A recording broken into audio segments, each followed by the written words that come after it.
Good evening, everyone. Welcome to episode 2 of the Look Finance SEQFC review show with thanks to Vilic Law. I'm Darren Lutton. I'm one of the admins at SEQFC, and you'll see I've got two guests with me tonight. To the left of me is Callum Aitken, and the man above, you can see that's Joey Lee. Joey, of course, is one of the referees for, is it Football Queensland that you work for, Joey? I think all of the above: Football Queensland, Football Brisbane predominantly. How does that work? You seem to be all over the place. I guess I'll go wherever they'll give me a gig. Whoever's happy to have me. I know not too many people are excited when I turn up, but, I guess we got a shortage of refs, so I'm not out of a job yet. Is it the case that FQ allocate the referees first and then Football Brisbane just go with whoever's left? Essentially, to a degree. I think, you still have your member federations or your member bodies, like your Football Brisbane or Sunny Coast that'll have their pool of referees. But essentially for myself, yes, we'll go first bite of the cherry with FQ and then if I'm available wherever. Fantastic. Well, it's great to have you on board tonight, Joey. Is there anything else that everyone out there should know about you? Maybe give me an easy run if you can. Be kind, but outside of that, no, I just really appreciate the game in Queensland and all the opportunities we have. I think, we've got a really good situation up here and just like to acknowledge that and, really appreciate it. Good stuff. So you didn't want to mention Process Sports at all, Joey? I'll put in a cheeky plug, but I don't think the general community is too stressed about the referee gear. But yeah, any referees watching, if you need any gear or anything, check out Process Sports. Good stuff. Good stuff. All right. Now, Callum, tell us, you're the boy wonder tonight. Tell us a little bit about yourself. That's very kind. So I'm 20 years old and I've been involved in pretty much every kind of area of football to this point. So I've played, coached, refereed, and then more recently I've tried to, take an active supporter kind of role in Queensland and the greater Australian football landscape, and just look more at the lower leagues because it really interests me seeing what teams, players are moving up and down across the country. So recently I've been compiling a spreadsheet of every lower league that I can kind of gain access to of the data and keep it all in one place so all the results are there for anyone who wants to see them. Brilliant. And we're going to make we're going to be using that database a heck of a lot this season. I can guarantee that. Yeah. So it's great to have you on board, Callum. Tony Jorkis, who was with us last week, you'll notice that every week we'll be rotating a few different guests. We'll have 2 more new ones next week, and we'll have one of these guys back again, or maybe Tony. We'll see who's available on the night. All right, let's get into things. So it was a fantastic weekend for ducks and fish, tadpoles and cane toads. They were everywhere.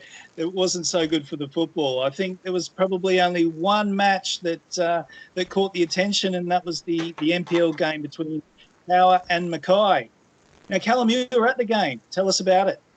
I was. It was a very wet experience, but it was still a good game nonetheless. Peninsula Power came out 8-1 on top of Mackay.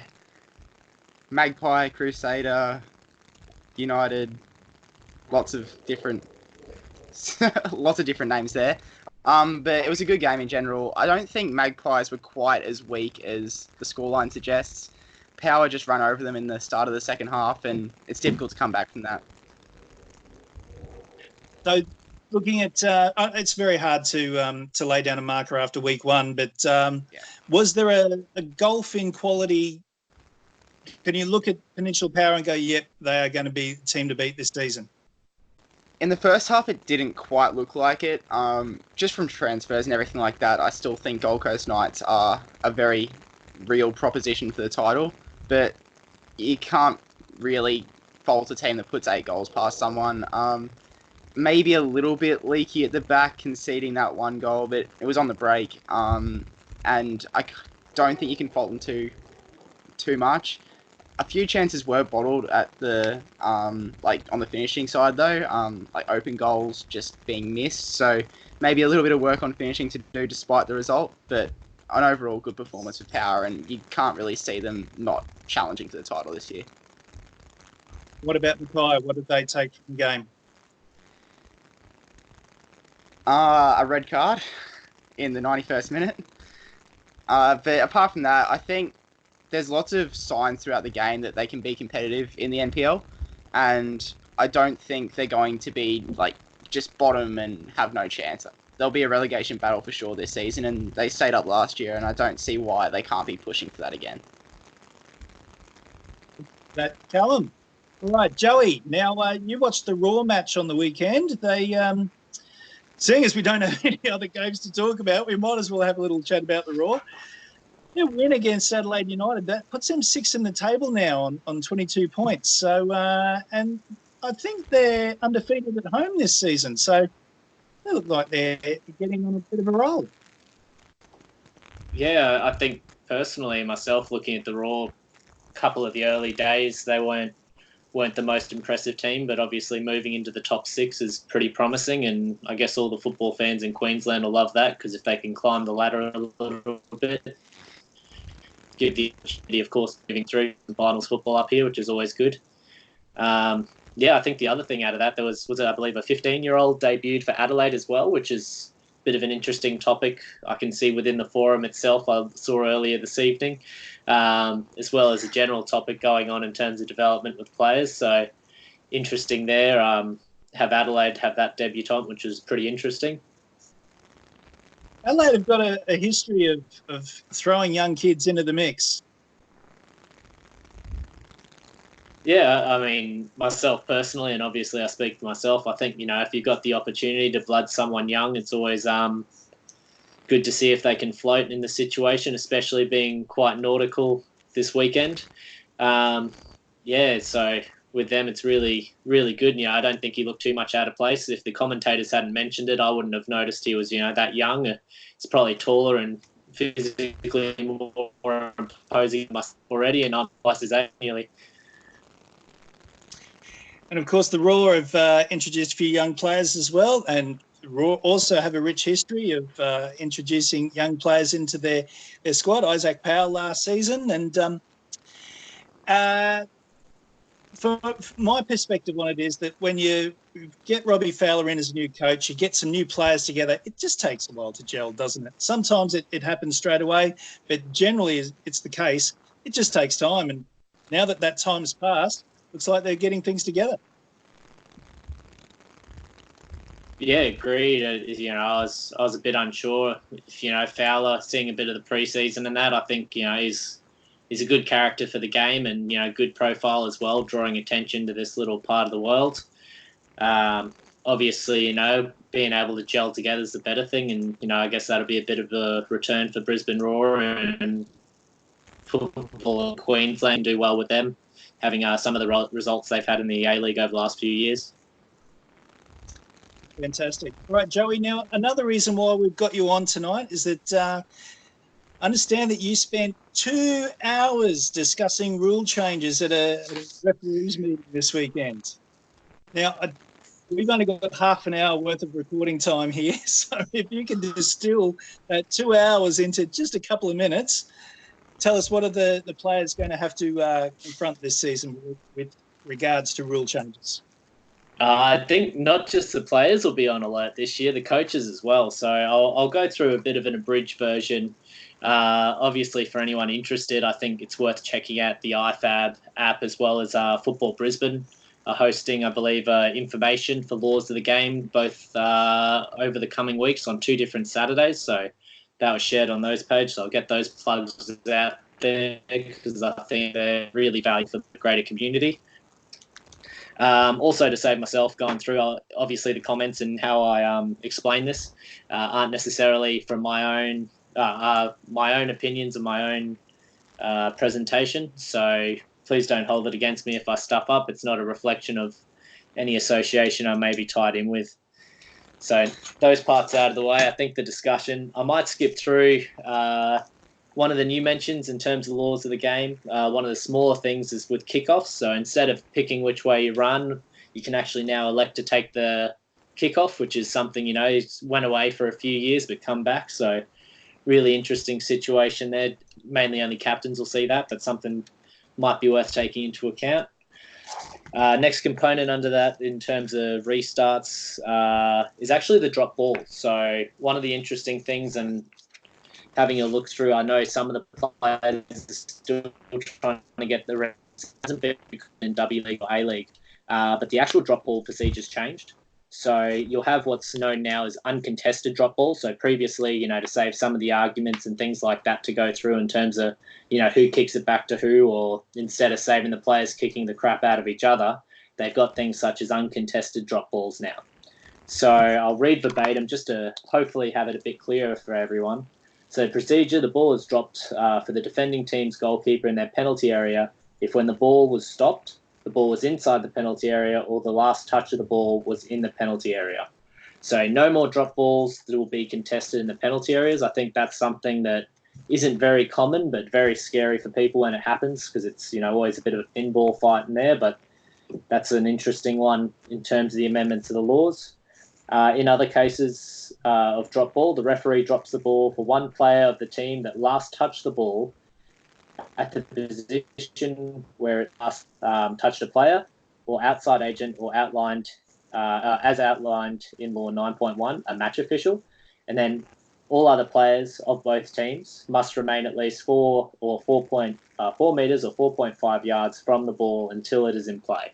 So, as I said, uncontested, just to allow the game to replay and start with, I guess, not too many people getting hit in the shins. That's another amendment which might be a bit strange for players and coaches or even spectators watching from the future on. The next one, which I think is the stickiest point, and in terms of the Football Queensland Conference, probably had the most input. I can't do it justice. We luckily had the FFA referees manager, Matt Cheeseman, here, able to present it for us, as well as have our own Paul Eldridge comment, which was really good. Which is handball. So fouls and misconduct. So handling the ball. So this has changed a little bit within the penalty area. Yeah, I can already see it. This is going to be a lot of topic, and that's why I have my little disclaimer. So handling the ball. So it is an offence if a player deliberately touches the ball with their hand/arm, including moving their hand or arm towards the ball, gains possession, control of the ball after it touches their hand/arm, and then scores in the opponent's goal, creates a goal-scoring opportunity, and then scores an opponent's goal directly from their arm/hand, even if accidental, including by the goalkeeper. So a bit of clarification on this. We have a lot of discussion in terms of, deliberately handling the ball. Within the penalty area now, I think this is kind of getting rid of some of that grey area. So obviously if attacking players handle the ball within the opposition's penalty area, it's going to be a bit clearer in terms of what we have. I know, I'm not going to bring VAR because it's not something we have in Southeast Queensland or Queensland itself. Just little things. I guess the old premise of, if it happens in the middle of the park, you're not going to call it. Why do you call it there, or vice versa? This is going to be, I think, one of the pain points moving through this season, and it may be noticed coming through adjusting over the next few months.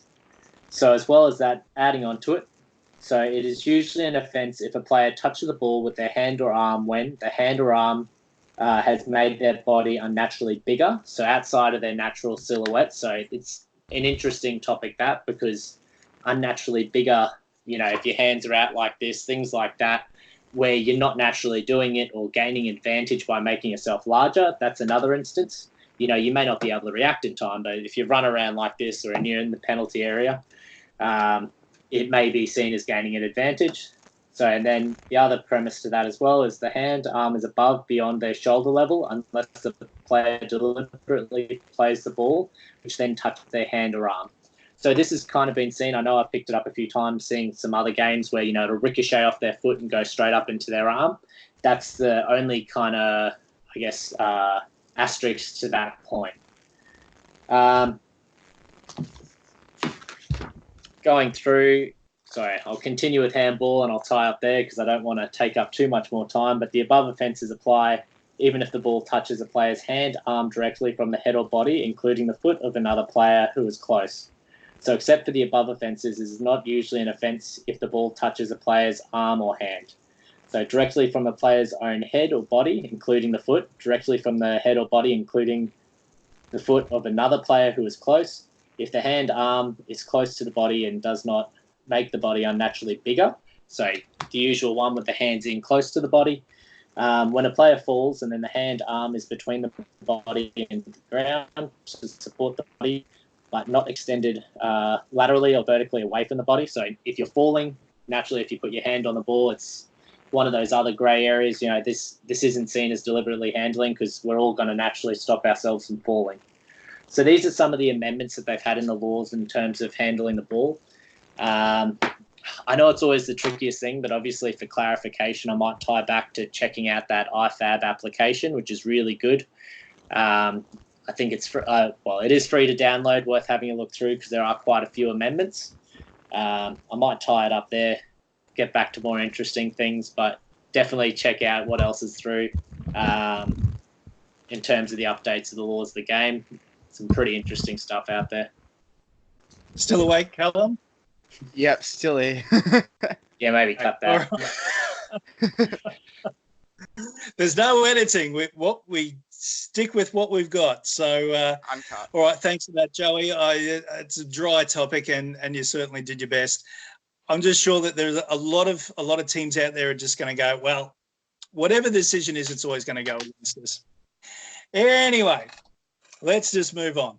So I wanted to have a little bit of a chat about the cost of football tonight and just get your opinions on it and just see where we're at. We know that it's been at this time of the year, we've got regos happening at the moment. Everyone's signing up players.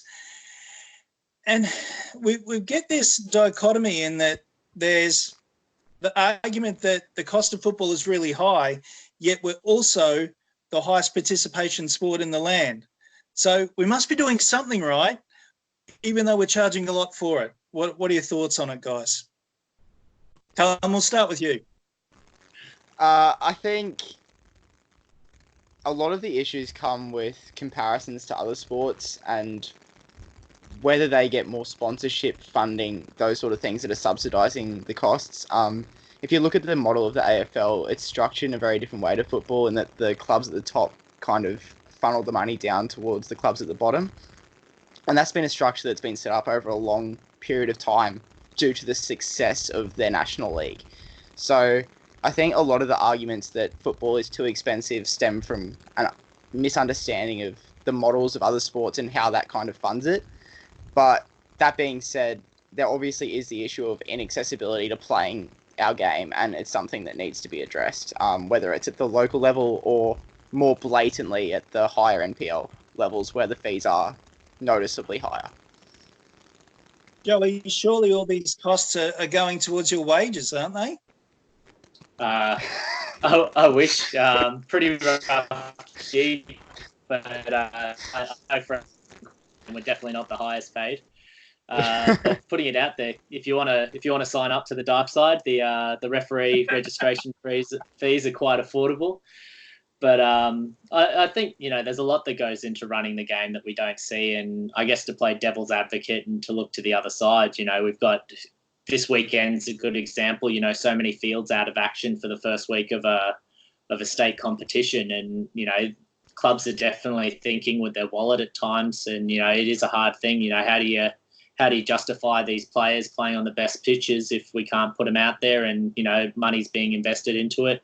There's so many, that's one aspect of running a club or running an association, and these are really difficult things to combat. And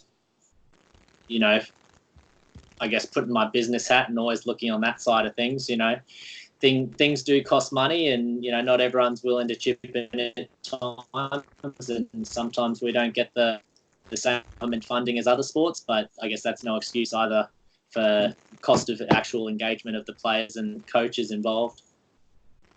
For sure. I'm actually trying to organise an interview with Football Queensland CEO Robert Cavalucci to discuss this topic amongst others. So hopefully, fingers crossed, we can get that happening sometime this week. Just on this cost of football topic, I teased on the weekend that we had a little sponsorship deal happening with regards to this show, and Look Finance and Vilic Law are going to come together, and we're going to put together a grant or a scholarship that's available. So for all you people out there in Clubland, if you've had any players this weekend or in your regos sign-ups that the families have been put off by the cost, or you know of a family that's not playing simply because of the cost of football, then get in touch. In the next day or two, we're going to put up a promotion for it on our page where you'll click on the link and you can apply for a grant or a scholarship that will contribute towards the cost of playing football. Tell us the player's story. This is just for individuals at the moment, and we'll see what sort of response we get.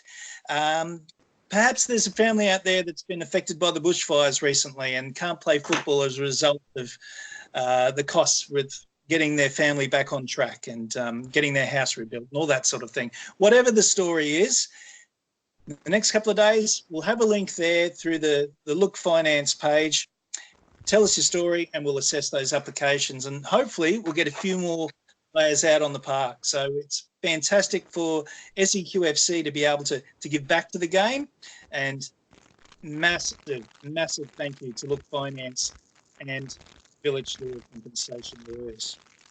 Well, gentlemen, with only one match being played in the NPL this weekend, we saw that there's a few games that may possibly be rescheduled for tomorrow night.